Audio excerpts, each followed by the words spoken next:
All right, everybody, let's welcome Mr. Foster to our class. Here we go. Yes, welcome. Thank you. All right. So, for those that don't know, my name is Arian Foster. I was a running back. I'm most known for being a running back in the National Football League for the Houston Texans. Four-time Pro Bowler. All the glitz and all that stuff. But I don't have like an elaborate speech I want to talk. I just want to talk to you about some, life stuff, man, and kind of share my story a little bit. I grew up in a small town, Albuquerque, New Mexico. Anybody know what that is? Yes. Albuquerque, New Mexico? Damn, that's what's up. Not many people do. Real small town with little opportunity. And so when I was y'all's age, I was horrible. So I was way worse than any of y'all, I promise. I was running around the streets, doing stupid stuff, hitting drugs, real bad. And then my dad moved to San Diego, California, and he got me up out of that situation. And I knew I had an opportunity to go to college when I was young because I was better than everybody else around me. But my dad and my father, I was lucky to have my father around. Just not necessarily as a mentor, but somebody that showed me that I could be more than what I was becoming. And in doing so, I left. I think I left Albuquerque with, I think I had like a 1.9 or 1.8 or something like that, something horrible. And I ended up with like a 3.1. And so, but it was a lot of hard work, a lot of night school, a lot of not doing fun stuff in high school. But I always knew I wanted to get to the next level. But going into college, you think you know it all. You think you know everything, but you just don't. I mean, even as a 33-year-old man, I'm still figuring stuff out. I'm pretty sure all your teachers will attest to it, and we all trying to figure this thing out together. But going into college, man, I didn't really know what I wanted to do. I knew I wanted to go to the NFL, though, and so I didn't take advantage of the opportunity that was presented to me in college. And so I did a lot of tricking off in college. I did a lot of dumb stuff in college, and I didn't heed the advice that was given to me. And I think that's the worst place you can get advice is when you're young, because you think you know better than anybody else. And that's probably the main message I want to get across is just listen and take the advice of people that have been there, because we've all been there. We all made mistakes. Some parents ain't the greatest parents. I don't know none of y'all parents. I'm just saying in general. Some parents ain't the greatest parents, but in general, guardians just want the best for y'all, right? And so I know there's a lot of conflict because y'all coming into your own, starting to get grown a little bit. But for the most part, man, guardianship just wants the best for y'all. But anyway, so trying to get back into my story, going into college, man, I was a rebel. I was always a rebel. I was from the West Coast, and I went to the South. This is the South, but this ain't the South, right? I went to the University of Tennessee, which is like the South, like where they got rebel flags running around and like they ain't scared to tell you how they feel. Like this is South, man. So coming from that, going into that environment, maybe buck the system a little bit more, because do adults make you call them sir and ma'am here? Yeah. Yeah, okay, so it's a little bit, okay, so I was not used to that. Where I grew up, it wasn't like that. It's real liberal where I'm from. And so we just talk to people like regular people. And so I remember when I first got there, one of my coaches was like, he asked me a question. I said, huh? And he goes, huh? What you mean, huh? What's wrong with that? Like, what you mean? I didn't hear you, huh? And he goes, I'm going to the head coach. I'm sick of this. I'm sick of your disrespect. I'm out of here. One of us is gone. I can't take it anymore. I'm like, listen, I have no idea what he's talking about. And so I went to one of the younger students, and I was like, yo, what is this dude on? And he said, what did you say? I said, huh? He said, oh, you can't say huh. What do you mean you can't say huh? Sir, I didn't know. I was unaware of the social impact that it had, like a cultural thing. I had no clue about it. So I had to learn real early about something we call playing the game, and you have to play the game. So I know a lot of y'all understand what I'm talking about, but to the extent. Sure. No, you go good. No, you sure? Playing the game is something you're probably gonna do for the rest of your life.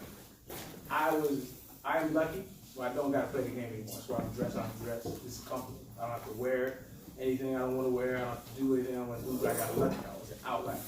But until I was, I had to play the game. I wish you all the success in the world of being an outlier, but it's just not probabilistic, right? And so you have to play the game, and the game is doing what you have to do in order to get forward in life. And what is getting forward in life?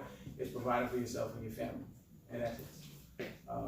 And so playing the game involves getting up when you don't want to get up, doing things you don't want to do, listening to things you don't want to listen to, retaining information that you don't want to retain, but it's doing it on a consistent day-to-day basis, and it's doing things that you don't want to do. My particular story is unique in the NFL because I was undrafted. I didn't come out of college and I wasn't a millionaire. What happened was, for those that don't know, there's an NFL draft, and they pick you, and there's 7 rounds. And if you're not picked in those 7 rounds, you get an opportunity. If you're good enough, you get an opportunity to try out for a team. So I made the tryouts, right? Then I got cut in training camp, and I made what they call is a practice squad. And then the practice squad is basically your day-to-day, and you're basically tackling dummies for the guys that are playing, right? And so I was tackling dummies in the first half of the season. But what I noticed is guys' morales that were in my position, they get real low, because it's like, I knew I was better than the dude that made the team, but it wasn't anything it was out of my control. So I had a daughter on the way as well, right? So I think she was born in August, that training camp. And so my mindset, that shifted everything in my mindset. It made it not about me anymore. And so what that did for me was I realized that I couldn't be selfish and be a rebel just to be a rebel for being a rebel's sake. It was more about I have to do what I have to do in order to get where I want to get, and that's doing stuff that I didn't want to do. So now I'm working my tail off. I'm talking about, I'm in practice going way too hard. Does anybody play sports in? All right, you know sometimes in practice where you got like a little pace that everybody agrees that that you're going on. I was going full speed, and the dudes that was playing was mad at me. Like, yo, calm down. I'm like, y'all ain't gonna feed me. You know what I'm saying? So I didn't care, and so that was the mindset I took, and that mindset took me to. They ended up activating me in the halfway through the season, and after they activated me out, it was just no looking back. Once they gave me the opportunity, I felt like that was it. And so going into that off season, they told me I had an opportunity to win a starting job. And that's crazy coming from where I came from, just to hear that from a coach's mouth, saying you have an opportunity to start in the National Football League. I didn't take it lightly. So that offseason, I shut everything off. And I worked my ass off. And the next season, I ended up leaving the NFL and rushing. And it was like unprecedented for an undrafted person to do that. So anyway, all that followed was like, big money, fame, you got to be in movies, all the stuff I wanted to do. But it all stemmed from a summer and some change of me buckling down and understanding the mindset it takes in this society to be successful. It's something that is in your control. There's a lot of factors you can't control. There's a lot of roadblocks. I faced a lot of discrimination. I faced a lot of hating. I faced a lot of. I grew up poor as hell. I grew up. Sometimes my mom would come to us and say, "We ain't got no food tonight." Like, it was that bad. But at the end of the day, I had a goal in mind. And when you're going through your journey, you're gonna have these roadblocks. And I sound like a damn fortune cookie, but it's the truth. It's the real honest truth. It's something that it doesn't hit you until it hits you. That all of those stupid corny sayings that all these adults told me my entire life, they're applicable. It means they apply to real life. You can really implement them in your life day to day. And it's something that's in your control. Like, you can't control anything around you.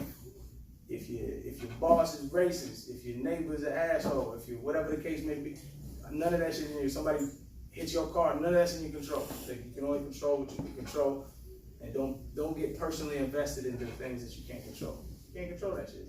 Life happens to everybody. I know millionaires that are miserable. I know poor people that are happy, and vice versa. Like, you have to play the cards that you're dealt to the best of your ability.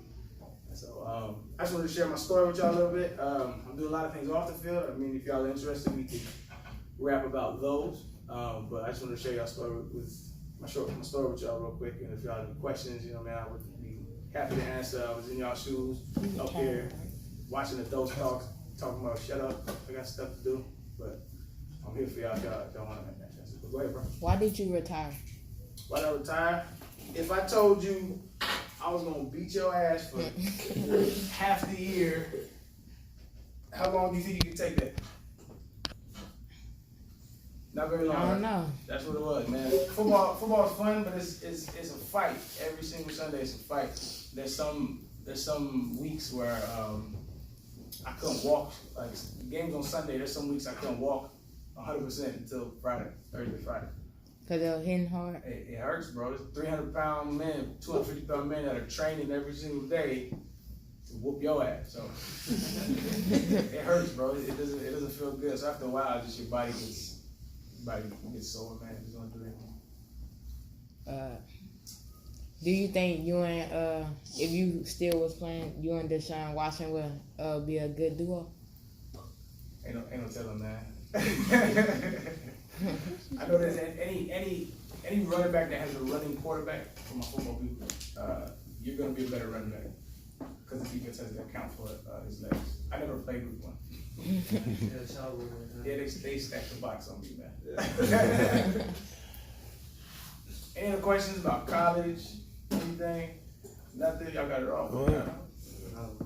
That's what's up. I just like. That's what's up. That's a lot. All right, let me tell y'all a little bit about my off the field endeavors. Go ahead, bro. What you doing in music? I want to do music. Music's always been a passion of mine. I've been writing music since I was like 12. Been making it around the same age. I decided to not necessarily pursue it, but it's just something that I decided to release to the public because I feel like I'm nice at it. And does anybody know who Nas is? Yes. That's amazing.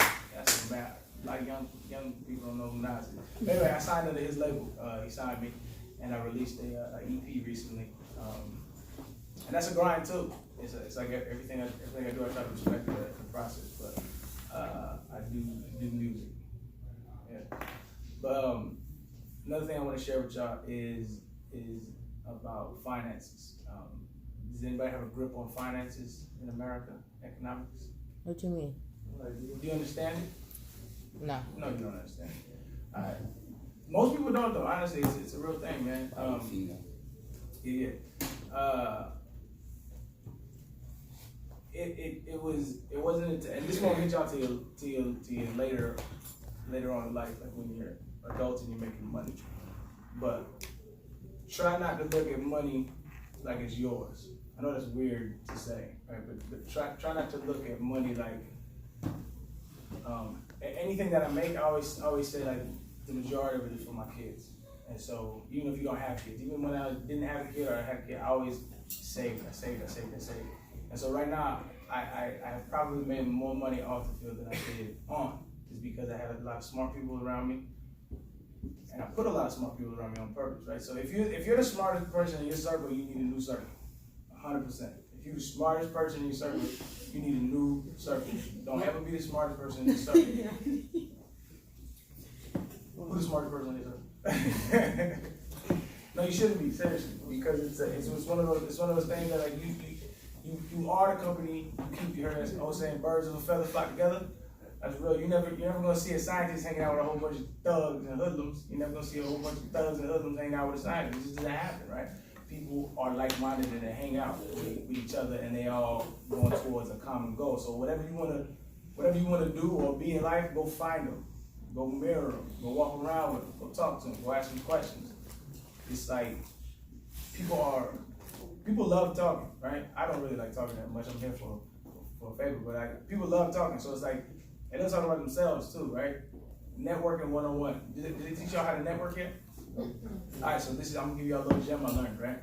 The majority of the money that I made off the field is because of my networking. And all networking is like who you know, right? And so when you go into a situation and you meet somebody, the biggest thing you do, people love talking about themselves. Like, so even if you're not interested, pretend like you're interested. ask them a whole bunch of questions. And all that does, there's a great quote, I think it was either Nina Simone or Maya Angelou. I think it was Maya Angelou. Maya Angelou said, people never remember what you tell them, they always remember how you made them feel, right? And so if there's somebody completely interested in you, like you're in a random place, say you're at a cocktail party or you're at a regular party, and you go meet somebody, and he's like, man, tell me about your story, tell me about your journey. Like, how'd you get into this? What made you get into this? You really into that person. Like, that person, like, damn, you make me feel good. People are, because I mean, the majority, it doesn't happen for me because I used to play professional sports, so people are always pseudo interested in me and my story. So it doesn't have that effect on me to the most extent, but like somebody who's very wealthy or very productive in life, they don't get a lot of questions asked about them. Nobody really cares about their story because they're not all over the TV, right? So when people come up to them genuinely interested, that makes them feel good. And because you make them feel good, they're more inclined to help you out if you ever need a favor. And that's all that is. And so networking is that. I was taught when I was young, when you network, that's what you do. You go pick one person and you just dig into them, right? And if you have time, pick another person and dig into them. But that's all networking is, and it's a key that has helped me get involved in some of the business deals that I've gotten in that has grown my growth. Any other questions? You gonna come back? No. Hell no. Wow. Oh, to the school? Yeah. Oh, for sure. Like, hell no, bro. What's up, man? Why number 23 out of all the numbers? Did you pick it? Nah, that's all they had. It was 23 or 25. But you made that number. So. What college? I said what college? How was college? College was weird, man. It's like people tell you, well, they told me that it's like college is the greatest time of your life. I call absolute bullshit. I was poor. It was fun because it was like you get to experience adulthood like without authority, right? It's like you living right next to the homies. You living right next to a girl you like, right? And there's no rules. Like you come into your own, right? That part's fun. Where you, no matter where or what time you want to do things, you can do things. It's the first time you can do anything without any authority for you with it.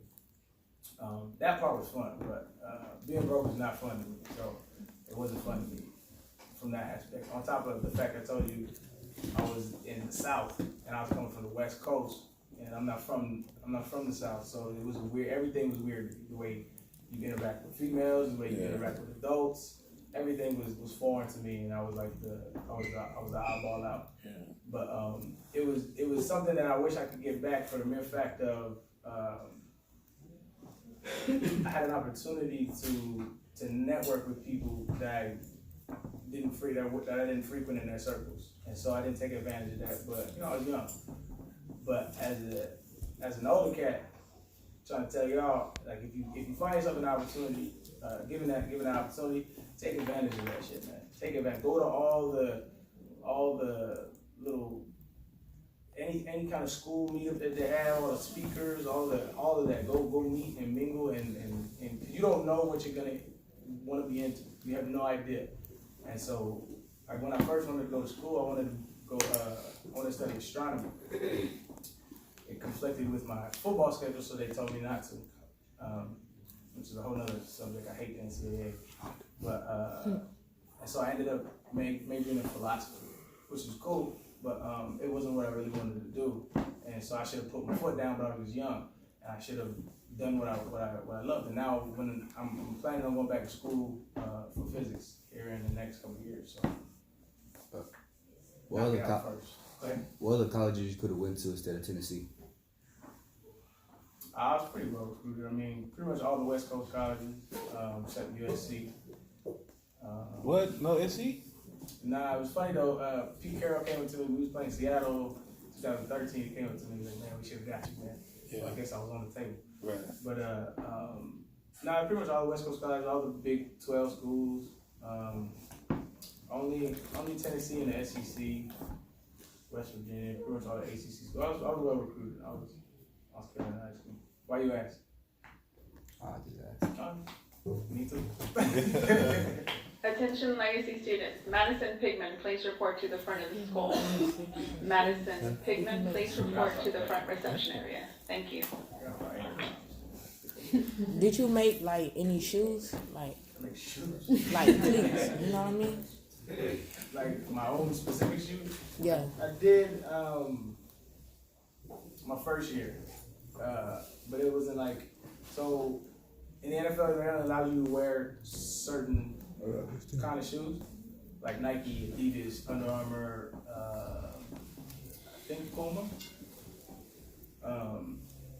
But none of them pay unless you like a superstar, right? None of them pay like real money. I mean, even then, like it was rare. I think at the time, I think Michael Vick had the biggest shoe deal, and it was like $1 million, which is a lot of money. Don't get me wrong, but like for the product we move, it's not. And so anybody like under that tier, which at the time I was just a good running back. There was no money involved. So what I did was kind of oddball. I went to it was like a not known product called Boomba. It was a softball company originally. So I went and did a deal with them and got paid. Get to the bag.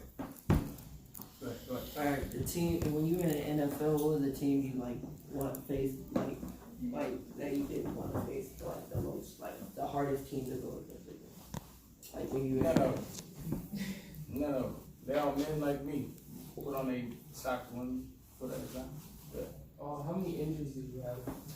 I had a lot of injuries over the year, man. 14 surgeries altogether. My entire career, 14 surgeries. So it's real common in the NFL. Like after the season, you get a surgery. It's normal. I had a bunch, 14 of them. Do you own like a business or like, are you an entrepreneur or anything? Most definitely. I own several businesses. I'm a part owner in a lot of them with equity, and so that's what I was kind of talking to you about, networking, right? Meeting some of the people I met. So what I noticed is having money is kind of like a cheat code because it allows you to create more wealth. And so when you have a little bit of notoriety and you have a little bit of money, these wealthy folks allow you in deals, business deals that normally they wouldn't let some black people from Albuquerque, New Mexico in. And so I do. There's equity plays that I've done that don't get the press that it should. I remember one time, this is when I lost faith in people in general, was when it was me, Richard Sherman, and Larry Fitzgerald. We were all in Harvard, speaking at Harvard Business School. And it was like a dope moment for me. Here's 3 kids from the ghetto speaking at Harvard Business School, right, about business. And it got 0 play on ESPN. Like you never heard about it. But what did get play on ESPN was a cat that had a DUI. That shit played about 2 weeks in a row. Some cat was drunk driving and that got played. But that's the world we live in. People love blood. People love blood. But to answer your question, yeah, man, I'm in a lot of business still. So, you go. I asked that. Arian wants to know why did you pick Aries? Bobby P? That's it. Okay, gotcha. Wants to know why did you pick Bobby Pinard's music? It's nothing like super deep. You know Bobby McFerrin is? No? So you know that song "Don't Worry, Be Happy"? Yes. That's Bobby McFerrin. So he has like a dope catalog. If you really like music, go look at his catalog. Because he's to me one of the best vocalists of all time. He's like a vocal virtuoso. He can do whatever he wants with his voice. It's amazing. And so I fell in love with him and his whole swag, and so I just jacked Bobby. And yeah, I can't tell you what I feel. It just felt good. That's him. Yes, the man. What do you think is the best way to make it to like the pros? Like the best route to go?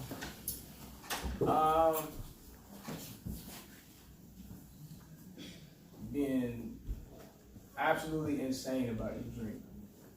And like absolutely insane. Like I remember in high school, I had a workout I used to do after school every single day. And I remember cats used to make fun of me. And they used to joke and clown. And it was funny, I remember. And he's probably one of my best friends to this day, named Terrell. He was one of the main ones joking. Like, who's this nigga jogging around the track all the time? And then that same year, we was in a playoff game, and it was like a neck and neck game, and they kept giving me the ball. They kept feeding me. I was tired, and I ended up scoring on some long run. And I remember in the end zone, he said, "See, that's why you do all them sprints. That's why you be jogging, right?" It's funny. It was funny hearing that, but it was reality, right? So it's like all of the work that they weren't willing to put in. That's basically life, though. It has nothing to do with sport. It has everything to do with life. Like wherever you want to go, it's a sacrifice. It's something you got to be willing to die for. Like for real. Like wherever you at in your life, if you're not satisfied, unfortunately, in this capitalist system, that's a whole other conversation. But in capitalism, capitalism is buying, self-supply, and demand, right? So here, I heard the argument all the time, like, athletes get overpaid, so there's no such thing as being overpaid in this system, because if somebody's willing to buy it, that's the game, right? And so there's a demand, and you have to supply it. And so being part of that supply is doing something that you don't want to do day in and day out and day in and day out, till something you question yourself, everybody around you questions you, you feel like you're crazy. People tell that. I remember my father once told me, this was before I was in the NFL, he said, maybe you should think about, when I didn't get drafted, maybe you should think about the Canadian League. And I was like, if you don't get out of my face with that. But that's my father telling me that, right? So everybody around you is, you know what I'm saying, doubting, you're doubting, but it's being stubborn about your dream, but not ignorant about it, right? I wasn't stubborn to the point of where I was hurting myself. I was doing the things that I needed to do, though, right? I knew I had the talent, right? But it was doing the things I needed to do day in and day out. It's working out. So if you want to be a scientist, it's studying. If you want to be a doctor, it's studying. It's doing the things that nobody wants to do day in and day out. And that's how you make it in the pros. It's that. It's being consistent too. That's the biggest thing in the world. Everybody wants to do. Social media is hilarious to me, because everybody's famous on social media. I don't know if you know that. Everybody, you get the highlight reel of everybody's life. Everybody's beautiful. Everybody's famous. Everybody's perfect. It's amazing, right? It's all bullshit. It's all bullshit. It's a very selected highlight reel that they show you, and it's dangerous, especially for y'all. They should be do y'all have courses on social media? Not yet. There should be courses on social media to sift through the nonsense of social media, because it's addicting. You want to do it? Yeah, no, I'm straight. It's addicting. It's it could like people start to measure their self-worth on it, and so it's something that needs to be addressed, and it's not going anywhere, because it's the driving force of marketing now. But so back to your question, I be going off on tangents, but back to your question, man. Anything that you want to do in this life, I don't care what you want to do, it's being consistent every single day. I started a podcast, right? And this was back in early 2017, before, their podcasts were popular, but now, look, somebody you follow got a podcast, right? Everybody has a podcast.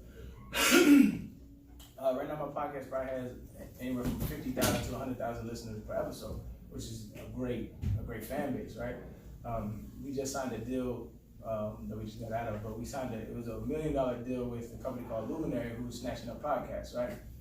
Well, what makes my podcast special is not because I don't sit there and talk about football, nobody cares about that shit.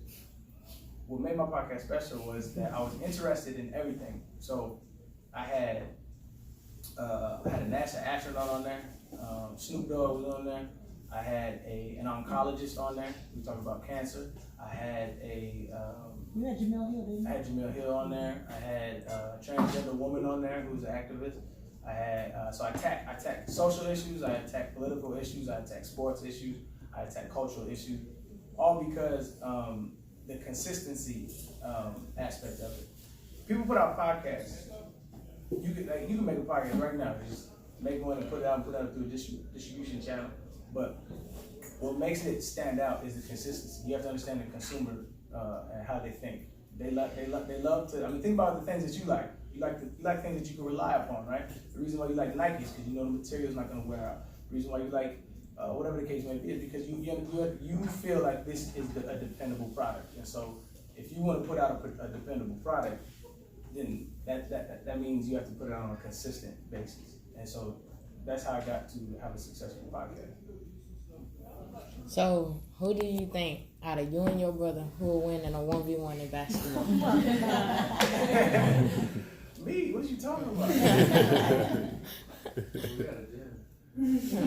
think he did. He knows what it is, man. Is there something that you wish you should have done in the NFL to stay in longer, or were you just done? No. The NFL is a horrible place. It's not a good environment for people who enjoy thinking independently, who don't conform well. It's not a good environment for that. The NFL has an environment, football in general has an environment of like the slave to master mentality. It's not the best analogy in the world, but it's pretty accurate.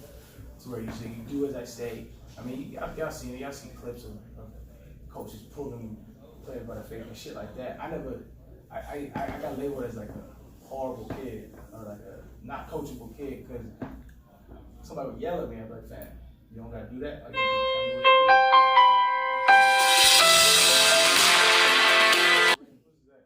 Mine. That's 2013, you got I know. player? But no, I did what I wanted to do in the NFL. I went to the Pro Bowl 4 times. I was all pro. I met and talked to everybody that I was ever a hero of, and it was an amazing experience. And most importantly, got the bag. Yeah, Got the bag. my mother's retired. My father's retired. And so I did what I wanted to do in the NFL, and so hanging on would just be. I feel like if you see, I always tell people this, but if you see anybody over like 32 playing in the NFL, they're either a quarterback, they either broke, or they can't do anything else. That's Tom Brady. There's no, he's quarterback. They don't even get hit. Yeah. They got rules protecting them too, right? But football is such a physically demanding sport. Like when you start getting in your 30s, that's why I said the difference between a Pro Bowl player and a Hall of Fame player is this. A Hall of Fame player, I feel like, has a one-track mind, and that's all he wants to do the rest of his life. If you're a Pro Bowl caliber player, you could be a Hall of Famer, but there comes a point where you're like, how much do I love this? How much do I love getting hit every single Sunday? It becomes a point in time where you become love it. I want y'all to look at Arian, look into his history. It's actually pretty cool, like his story. Because I know my dad was like, being like talking about how you view the NFL. Like whenever, a long time ago when Arian had stuff in the media, my dad was like, he's doing this and he's doing that. But after I met you, I was like, it's because he's smart, right? Like you're speaking, he was just speaking out. And not in a bad way, right? I mean, I think people perceived it in a bad way because he was against the grain, right? I mean, he wasn't going the same path everybody else was going. So I just think that it's very important for y'all to know who's sitting in front of you and the impact that he's having in the game. Because you really have had a very strong impact on just the thought process, right? So the next generation of players would think, well, maybe I don't have to. Yeah, we're not just robots. Yeah, exactly. Yeah, because right? you think so far outside the box where. So like that's a great point. Like when I was in the NFL, if you listen to interviews from athletes now, they say what they feel, they cussing in the interviews, right? Like when I was in the NFL, that wasn't happening. It was my generation that kind of like said, yo, the media's full of shit, and we'll call you out on it. And so we took a lot of the heat for like the athletes today to be able to say how they feel. And so that's something I'm real proud of, actually.